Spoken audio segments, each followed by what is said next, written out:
watch glitches and flare fab. King Karam did a really good video on the inflationary aspects of flare networks and the flare token.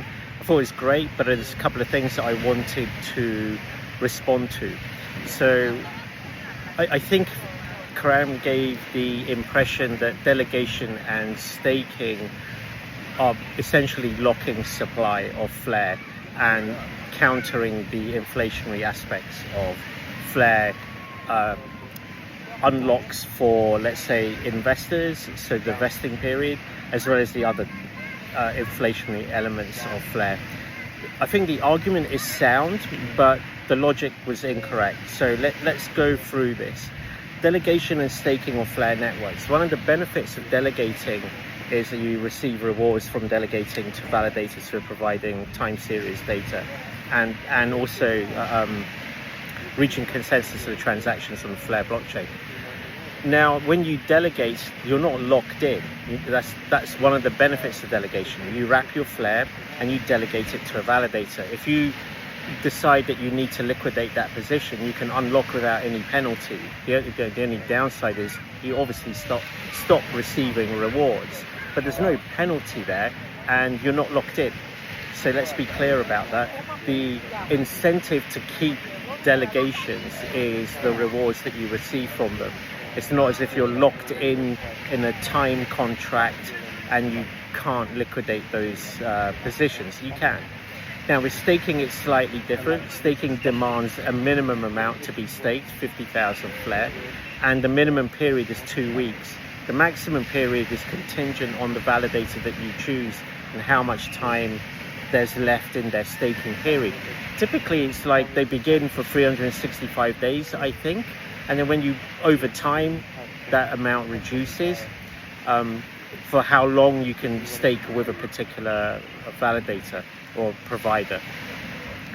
For institutional investors, you typically find that they're going to hold on to their staking, or they'll lock it up for a few months at a time.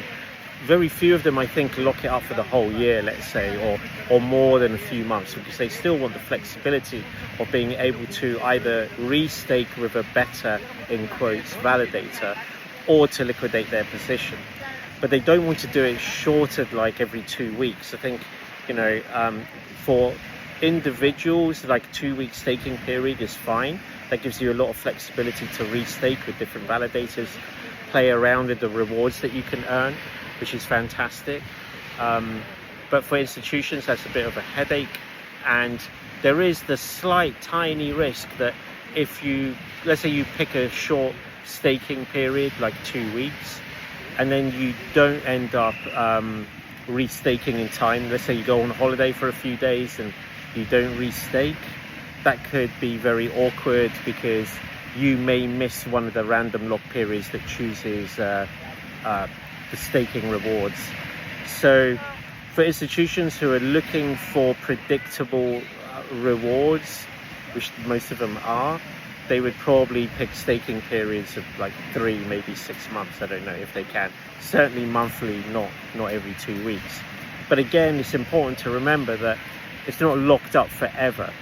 And at some point, depending on market conditions, that's participants who are staking may choose to liquidate their flare on the open market.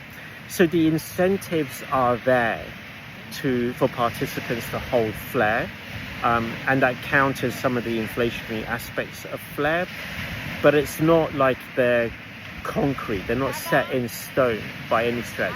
And again, I think that's a benefit. It's still, you want that kind of flexibility.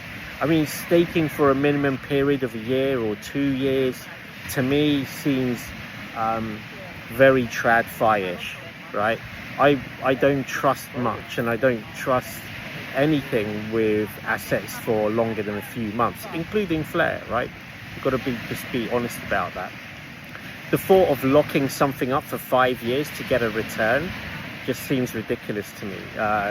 Each to their own, but I like the flexibility that flare affords. So I just thought I'd create a quick video about this, and because it's a great video, go ahead and follow King Karam. He produces good content, and I hope maybe flare community, we can go into tokenomics in detail, as well as the investor vesting periods and the various unlocks, because I think inflation tokenomics for Flare is one of those contentious subjects that we can definitely improve on. So maybe Flare community, we can create some content to bring everyone up to date on that.